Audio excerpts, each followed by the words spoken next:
Hello friends, welcome to our channel. మీరు Bhubaneswar and puri videos చూస్తూ ఉన్నారు.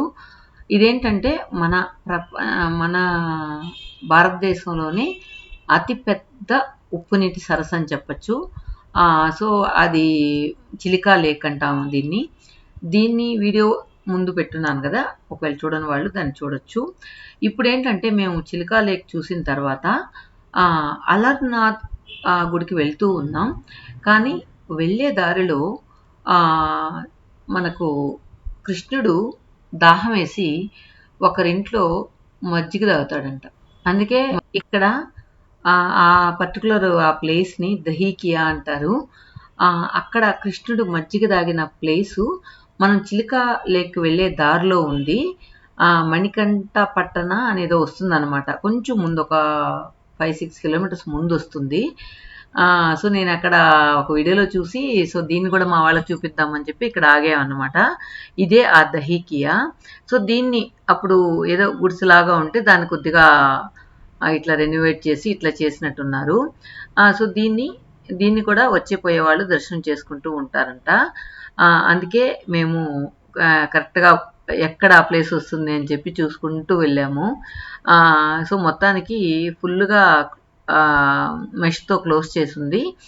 లోపల ఎలా ఉందో చూద్దాం రండి.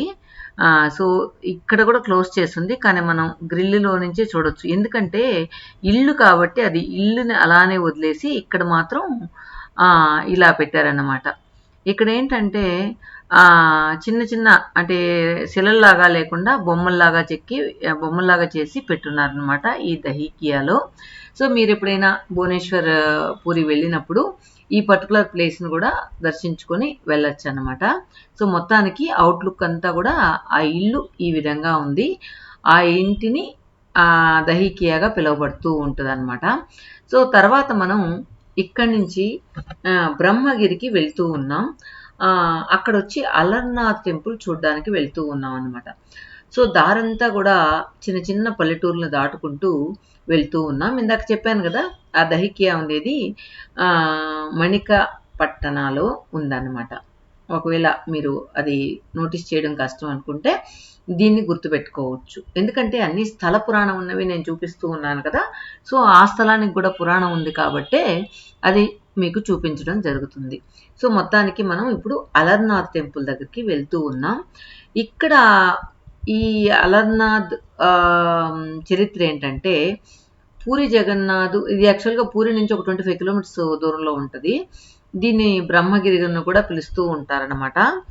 దీని యొక్క మూలాలు కూడా సత్యయుగంలో కూడా ఉన్నాయి. ఆ యుగంలో బ్రహ్మదేవుడు విష్ణుమూర్తిని పూజించగా విష్ణువు ఆదేశం మేరకు నల్లరాయితో ఒక దేవతా విగ్రహాన్ని చెక్కారు. ప్రస్తుతం ఆలయాన్ని 1100 సంవత్సరాల క్రితం మదన మహదేవరాజు నిర్మించాడు. వాస్తవానికి దక్షిణ భారత బ్రాహ్మణులచే పూజించబడే ఈ దేవత అల్వార్లతో సంబంధం కలిగి ఉండి అల్వర్నాథ అని కూడా పిలుస్తూ ఉంటారు.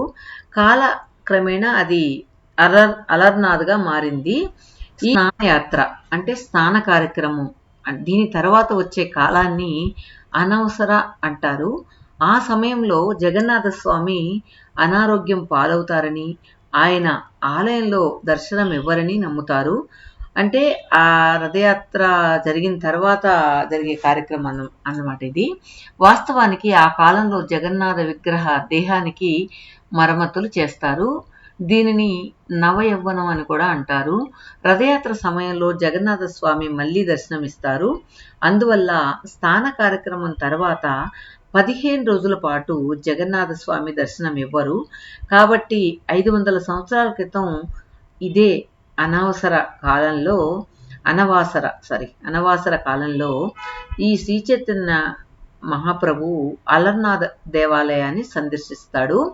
ఆయన తన ప్రియమైన జగన్నాథుని విరహాన్ని సహించలేక ఆ సమయంలో అలర్నాథ్ ఆలయాన్ని సందర్శించేవారు. ఈసారి చైతన్య మహాప్రభు అలర్నాథ్ ఆలయానికి ప్రవేశించి అలర్నాథ స్వామి ముందు సాష్టాంగ నమస్కారం చేశారు. ప్రభువు పట్ల ఆయనకున్న ప్రేమ ఎంతో గాఢమైందంటే ఆయన పారవశ్యంతో రాతి నేలపై పరవశించి పడుకున్నప్పుడు ఆయన తల, చేతులు, ఛాతీ మరియు కాళ్ళ ముద్రలను నిక్షిప్తం చేసుకోవడానికి ఆ రాయి వెన్నలా కరిగిపోయింది. ఈ ముద్రలు నేటికి ఆ రాతి పలకపై స్పష్టంగా కనిపిస్తాయి. అది మీకు ఆ పిక్చర్లో చూపించాను, చూడండి. 2001లో భూమిని తవ్వుతుండగా లక్ష్మీదేవిని కూడా కనుక్కున్నారు. సో ఇదన్నమాట ఈ ఆలయం యొక్క చరిత్ర. ఇక్కడ ఏంటంటే నిక్షిప్తంగా మనం చెప్పాలనుకుంటే, పూరి జగన్నాథ స్వామి పూరిలో స్నానయాత్ర తర్వాత జ్వరం వచ్చిందని అప్పుడు దర్శనం ఇవ్వరు. కానీ ఒక భక్తుడు సముద్రం ఒడ్డున రోదిస్తూ ఉంటాడు, నేను నీకోసం ఇంత కష్టపడి వచ్చాను, నువ్వు నాకు కనిపించలేదు, దర్శనం చేసుకోవడానికి అవ్వట్లేదు అంటే అప్పుడు అలర్నాథ స్వామి రూపంలో ఇక్కడ ఆ 15 రోజులు ఇక్కడ దర్శనం ఇస్తానని చెప్పి తనకు చెప్పినట్లు ఇంకొక స్థల పురాణం చెప్తూ ఉంది. నార్మల్గా ఈరోజు ఏంటంటే మనం ఆ దహికియా ప్లస్ అలర్నాథ స్వామి దేవాలయాన్ని దర్శించుకున్నాము. ఇక్కడ ఏంటంటే ప్రతి ఒక్క గుడి కూడా మనం ముందు చెప్పుకున్నట్లు చాలా ఆహ్లాదంగా, అక్కడికి వెళితేనే భక్తి పారవశ్యంతో మనం మునిగి తేలుతూ ఉంటాం అన్నమాట. అంత ఇదిగా ప్రతి ఒక్క గుడి కూడా అలానే ఉంది. మీరు 1 by 1 గుడులు చూస్తూ ఉన్నారు కదా, ఏవి కూడా చిన్న చిన్న గుడులు ఏవీ లేవు, అన్నీ చాలా పెద్ద విశాలంగా చాలా చాలా పెద్ద పెద్ద స్థలాల్లో ఉన్నాయి. వాటిల్లో కూడా మనకు చూసుకున్నట్లయితే కనుక మనం భువనేశ్వర్ కానీ పూరి కానీ చూసుకున్నట్లయితే కనుక దాదాపు 300 గుడులు పైన చాలా పురాతన గుడులు ఉన్నాయని చెప్తూ ఉంటారు. సో వాటిలో చాలా ముఖ్యమైనవి మనం సందర్శించాం. ఆల్మోస్ట్ 10 to 15 టెంపుల్స్ మనం సందర్శించాం. సో అవన్నీ కూడా మీరు 1 by 1 చూస్తూ ఉన్నారు. దీని ముందు వీడియోస్ మీరు చూడాలంటే కనుక నేను కమెంట్లో ఆ ప్లేలిస్ట్ యాడ్ చేస్తాను. సో దాని ద్వారా ఇంట్రెస్ట్ ఉన్న వాళ్ళు ఆ మిగతా వీడియోస్ మనం చూడొచ్చు. ఇప్పుడు మనం గర్భగుడిలోకి వెళ్తూ ఉన్నాం. సో ఇక్కడ అలర్నాథ్ని దర్శించుకోండి. అంటే జగన్నాథ స్వామి అలర్నాథ స్వామి రూపంలో ఉన్న శిలను మనం దర్శించుకున్నాం. ఇందాక మనం చూసిన ముద్రలు నేను ఎక్కడో మిస్ చేశాను. ముందే గన వేరే వీడియోస్ చూస్తుంటే కనుక ఖచ్చితంగా ఆ ముద్రలు ఎక్కడుండేటివని చూసుండేదాన్ని. అందుకే మీకు దాన్ని ఫోటో రూపంలో ఇందాక యాడ్ చేశాను. మనకు అట్లీస్ట్ ఆ కథ విన్నప్పుడు ఆ ఫోటో చూస్తే కనుక మీకు ఎలా ఉంటాయి అనేది మీకు అర్థమవుతుంది. చూసారు, ఇక్కడ మనం ఇప్పుడు దర్శించుకున్న అమ్మవారు వచ్చి 2001లో భూమి తవ్వకాలలో బయటపడిందంట. ఈ అమ్మవారిని లక్ష్మీదేవిగా గుర్తించారు. సో ఆ విగ్రహం ఇలా ఉంటుంది, నల్లరాయి విగ్రహం అన్నమాట. అది 2001లో వచ్చినందువల్ల అక్కడ ఒక పక్క గుడిలో ఆ లక్ష్మీదేవిని పెట్టున్నారనమాట. సో మొత్తానికి అలర్నాథ్ టెంపుల్ని మనం దర్శించుకున్నాము. బయలుదేరాం పూరి వెళ్ళడానికి. చెప్పాను కదా, పూరి ఒక 25 కిలోమీటర్స్ దూరంలో ఉన్నాము అని చెప్పి. ఇప్పుడు ఏంటంటే మనం భువనేశ్వర్ పూరి రెండు కవర్ చేయాలంటే మ్యాక్సిమం 2 days అని చెప్తూ ఉంటారు. కానీ మీరు ఒక 4 days కనుక పెట్టుకున్నట్లయితే కనుక అన్నీ కూడా హర్రీ బరీ లేకుండా నీట్గా చూసుకొని రావచ్చు అనమాట. Bhubaneswar 2 days and Puri 2 days అనమాట. సో అన్నీ ఏది కూడా స్థల పురాణంలో దేవాలయం ఏది కూడా వదలకుండా నీట్గా రావచ్చు. అది ఒకవేళ మీరు గ్రూప్లో కానీ వెళ్ళినట్లయితే, నేను ట్రావెల్స్ వాళ్ళ నెంబరు ఫస్ట్ వీడియోలో కూడా పెట్టున్నాను. ఆ ట్రావెల్స్ వాళ్ళైతే చాలా ఎక్సలెంట్ అని చెప్పచ్చు. ఒకవేళ వాళ్ళ బస్ కానీ కార్ కానీ వ్యాన్లు కానీ అన్నీ ఉన్నాయి వాళ్ళ దగ్గర. సో మీరు అనుకూలం బట్టి మీరు ఎంతమంది వెళ్తారు అనే దాన్ని బట్టి అలాగా కూడా మీరు వాటితో కాంటాక్ట్ చేసి మీరు బుక్ చేసుకోవచ్చు. నాకైతే చాలా సాటిస్ఫాక్షన్ అనిపించింది.